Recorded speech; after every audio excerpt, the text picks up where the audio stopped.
And I remember telling him, you kind of remind me of a human shark. I don't know like what it was, but I was like, you're interesting. I don't know if it's your eyes or something, but you kind of remind me of a human shark. In this video, the conversation involves Mikhaila Peterson addressing rumors and controversies surrounding her connection with Andrew Tate, a controversial figure.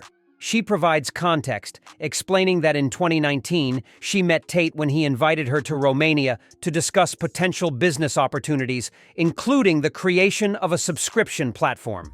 She clarifies that there were no romantic or inappropriate interactions during her visit, and she had initially agreed to meet with him out of curiosity and a willingness to explore opportunities. The conversation then delves into Andrew Tate's character and the factors contributing to his popularity. Mikhaila Peterson acknowledges that Tate has garnered a following due to his assertive and self-confident messaging, which encourages people to take control of their lives. However, she expresses concerns about his involvement in the online adult industry and his exploitation of women for financial gain. She questions the morality of profiting from individuals engaged in sex work. Mikhaila Peterson also highlights the complexity of individuals like Andrew Tate, acknowledging that even those with questionable actions can possess qualities that make them interesting or admirable in certain contexts.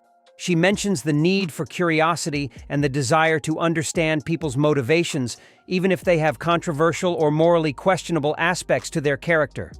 Jordan Peterson, in response, shares his thoughts on Tate, describing him as a complex character. Towards the end of the conversation, Jordan Peterson considers the idea of talking to Andrew Tate out of curiosity.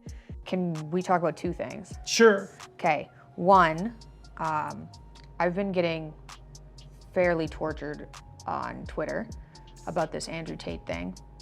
Are you okay with addressing that? Sure.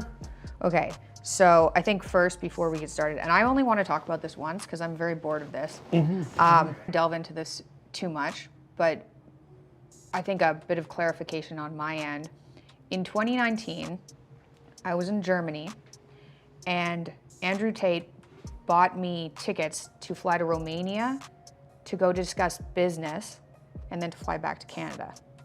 And the reason I went was because in 2019, when you Googled Andrew Tate, he came up as a millionaire kickboxer. He had ideas about a subscription platform for me and for you. And I think part of the way, because of how I grew up, I basically said yes to opportunities and I didn't see a reason to not go talk to a millionaire about how he made money. And I also got the benefit of a ticket home. And I was also already in Germany. So I didn't see a reason not to go. That's also probably partly because I used to say yes to any opportunity, which I also think is part of the reason why I'm successful now. So anyway, I went there. From my experience, I met Andrew and I met his brother Tristan. They were very nice to me. Like, they were nice to me. We had a fun time. The reason that there's a rumor online that we hooked up or we slept together or something, that didn't happen. I've told people that numerous times. It's not like I was a 20-year-old girl like enamored. Aspersions online too. It's one of the things I've really seen that troll demons like to go after women on that front, right? And so, yeah, it's really vicious, like, nasty, backbiting behavior. And it doesn't matter what I say. He's dispelled it, doesn't matter. Anyway, I haven't really commented on the situation because when I went, they were nice to me. Like, I actually had a pretty good time. He drove me around in his Bugatti and we saw castles, which was a weird experience. I remember telling him, he was a very, very, very smart person. And I remember telling him, you kind of remind me of a human shark. I don't know like what it was, but I was like, you're interesting. I don't know if it's your eyes or something, but you kind of remind me of a human shark. That was it. And then I flew home. So that's the story on my end.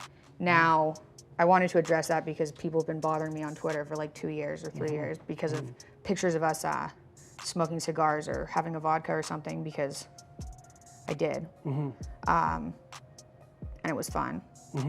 But that's it. That's the story on my end. Do you think you made any mistakes in that venture? Well, I had no idea he was going to become like the most famous person in the entire world. Would that have changed it? I don't think so. Like, from knowing what I knew at the time, I would have still gone for from knowing more about the webcam stuff. And he told me about, so once I was there, he told me about the webcam stuff. What did he tell you? Not in detail. Okay, I can't remember that well, but it was something like women who want to do webcam stuff, like they already want to do it. Mm-hmm. I help them make way more money, and I take a percentage. Mm-hmm. And so I was like, okay. I don't think, I wasn't like, that seems like a wonderful business model. But I was like, if there are women who are already doing it and now they're making more money, I guess it doesn't seem, it is what it is, kind of. Mm-hmm. But I didn't know that until I got there. And then he wanted to set up subscription platforms and said they could be very valuable.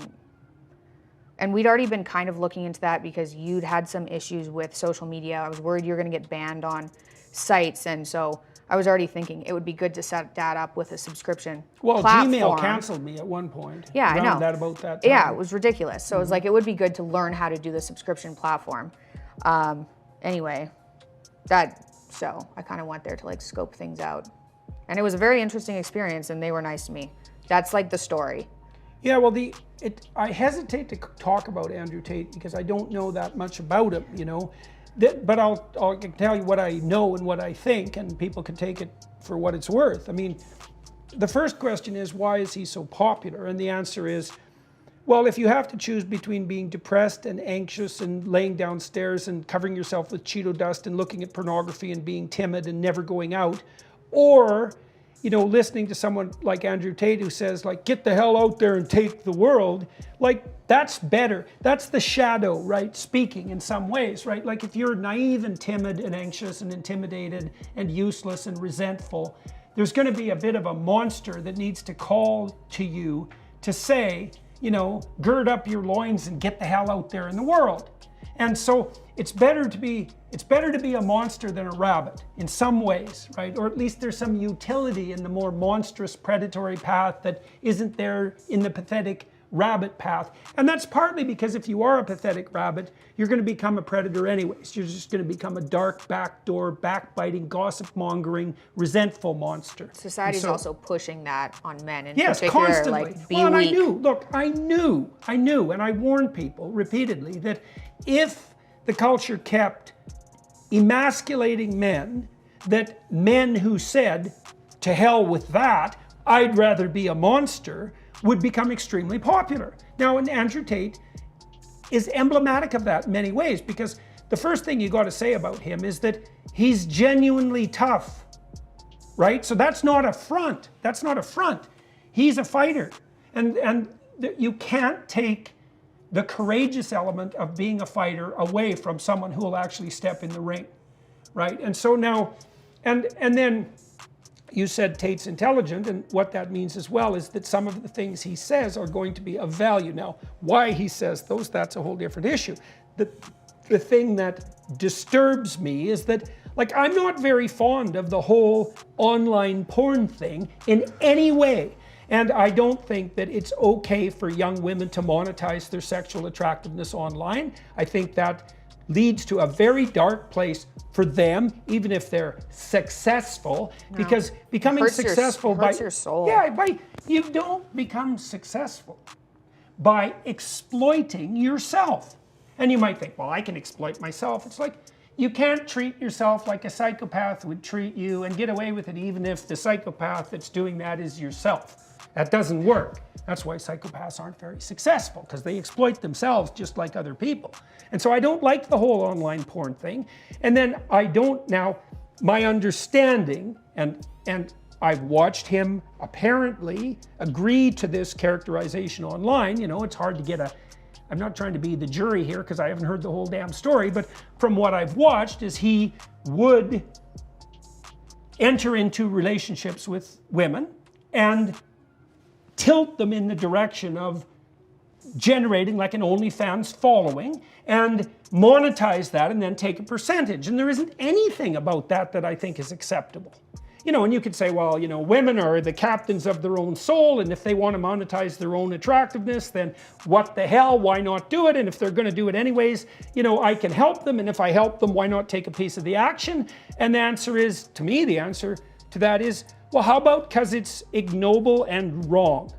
Now, you could counter and you could say, well, you're just too useless and timid to dare to do that, right? And I'd say, point taken. Nietzsche had pointed this out back in the 1850s. He said, most morality is cowardice in the guise of morality. It's not like I'm good. It's just that I'm afraid to do that. And Tate would say, well, if you're just not doing something because you're a coward, that doesn't mean you're good. And whereas I'm forthright and tough, and look at me, I climb into the ring, and I can entice women into sex work online and take a cut, and why the hell shouldn't I? And I think that if you're a timid and reprehensible, resentful, bottom-dwelling male, that's going to look like an attractive alternative. But it's not the highest form of human behavior, right? It's not acceptable. Like, I think pimps of any sort I truly believe they're amongst the most contemptible of people. I think there's nothing in, with a pimp is, I've got all these hoes and look at me, like, king of these women. And it's like, no, you are the ultimate in pathetic, parasitic predators. There's nothing about that that's heroic. It's just pathetic. Now, you might say, if you're that type, well, at least I'm not as contemptible as the cowards who hide behind me. It's like, fair enough. There's ranks of order even in hell, and there's lower and higher demons, and the person who would like to do something terrible but is too cowardly to do it, that's a pretty damn low form of demon. But that doesn't mean that the person who would like to do something and is courageous enough to do it, even though it's bad, isn't also a demon. And so, I think fundamentally that Tate serves his immediate self in this like impulsive, gratifying manner. And I think that goes along with his, look at me, I'm in a Bugatti. It's like, fair enough, man, in some way. Do you think what he's been telling men more on the, take responsibility for your life and do things, if that, it's hard to, I suppose, separate it from everything else. In actual life, people are complex. No villain is simple. No villain is simple, and in great literature, the great villain is a sympathetic figure. You're kind of on board for 75% of it. And not only that, you might also say, well, if I was in that position, I might do the same thing. Like, it's only a cartoon villain who's 100% evil, right? And so even when you meet someone who's dark and psychopathic to the core, you'll find, and I've had clients who were like, I had one client who had like 5 restraining orders out against him. He was actually quite comical. He's quite a young guy, small guy, kind of slight, extremely intense. He had that kind of human shark thing going. And he was quite the horrible, riotous blast to work with, because he was a very interesting monster. And 5 restraining orders is a lot. Yep. And restraining orders don't work on the sort of people who need restraining orders. So don't be ever thinking a restraining order is going to help you. Not if a real monster's got you in his sights. And he had a paranoid end to him. And what that meant was, if he was ever insulted by you, he would blow the insult up, and it would put enmity between the two of you. So like, talking to him was quite the nightmare, because you didn't get to make a mistake, and he was hypervigilant because he was paranoid. So he's just watching you like a bloody hawk for every deviation from honesty. And like, I never lied to him. And if I thought he was doing something stupid and terrible, I just told him that looks to me like that's pretty stupid and terrible. Like, I wasn't playing with him, and I wasn't trying to impress him. And I talked to him for a long time, but he would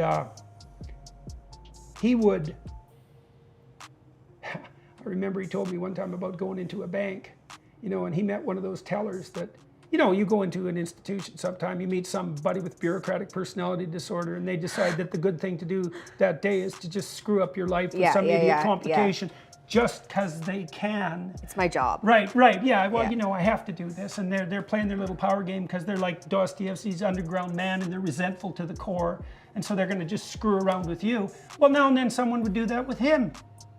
And he'd say, I'm going to be your worst nightmare. And then what he meant was, I'm now going to commit a sizable proportion of my life and all my intellectual prowess to making you as miserable as I can possibly imagine. And then he would go do that. And there was actually Ooh. This is in, yeah, oh yeah, oh yeah. Ooh, Maybe right. you shouldn't be a bureaucratic nightmare. Well, right. Well, and then see that, well, and that was the weirdly admirable part, right? It's like, you know, because typically what would happen in a situation like that is you'd go into the bank and you'd just swallow it, and then Yeah. you'd go out and, you know, go home and kick your dog and bitch at your wife because you didn't tell the bureaucrat to, you know, watch the hell out or something terrible is going to happen. Well, he was way on the other end of the distribution. It's like, don't muck with me. And he was an honor code guy. It's like, don't muck with me. And what he meant was, don't muck with me. Now, and he meant it. And there was something admirable about that, you know, even though he was a very dangerous person and he had taken it way too far. But this is what I mean by complexity of the villain. It's like, well, he had the courage of his convictions, let's put it that way. You know, and so when you see someone like Andrew Tate, well, first of all, if you have any sense, you think this is a guy that's actually crawled in the ring. And the second thing you think is, well, just because his moral compass is warped and warped in a serious way on the like electronic pimp front, and like I think in a fatal way, personally, that's the highest likelihood, because I don't think you can do that without it permeating everything. That doesn't mean that, you know, he's a two-dimensional villain, you know, or that there aren't things about him that are complex and interesting and potentially even admirable. You know, people are complicated, and even the villainous types are complicated. And it isn't surprising to me at all that he's an attractive figure, given the current, you know, war against masculinity. He's exactly the same. He's 100% predictable. He's exactly what you'd expect. Would you talk to him? You know, I pretty much talk to anybody. Oh. I thought about, you know, whether or not that would be a good idea. For me, you know, generally one of my primary driving forces is just curiosity. Yeah, yeah. Like, me and too. I am a clinician, you know, I like talking to, I've talked to lots of very strange people, you know, lots of them. And it's very interesting to do that because you're really wandering into no man's land. And that's perilous and ridiculously, crazily interesting. That's what I loved about, part of what I loved about being a clinician. Like, almost everybody is interesting enough to be a Dostoevsky character if you start listening to them. And so just ordinary people, if you listen to them, they're ridiculously weird and interesting. And then you find someone truly weird and interesting and listen to them, it's like you can hardly stand it. Carl Rogers talked about this, you know, he said people won't listen because they're too terrified of changing. Because, you know, if you listen to someone, they tell you how weird they are. You share in that self-revelation. It's too interesting. So, and I'm sure talking to Andrew Tate would be too interesting.